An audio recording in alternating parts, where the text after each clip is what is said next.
وَإِذَا قِيلَ لَهُمْ آمِنُوا بِمَا أَنزَلَ اللَّهُ قَالُوا نُؤْمِنُ بِمَا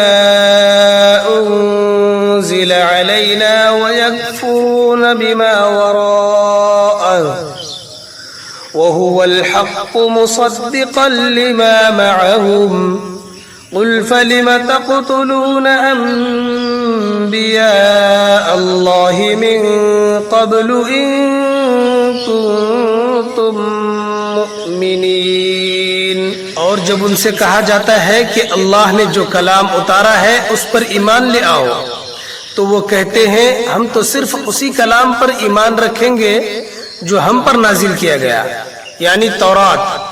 اور اس کے سوا دوسری آسمانی کتابوں کا انکار کرتے ہیں، حالانکہ وہ بھی حق ہے، اور جو کتاب ان کے پاس ہے وہ اس کی تصدیق بھی کرتی ہے۔ اے پیغمبر، تم ان سے کہو کہ اگر تم واقعی تورات پر ایمان رکھتے تھے تو اللہ کے نبیوں کو پہلے زمانے میں کیوں قتل کرتے رہے؟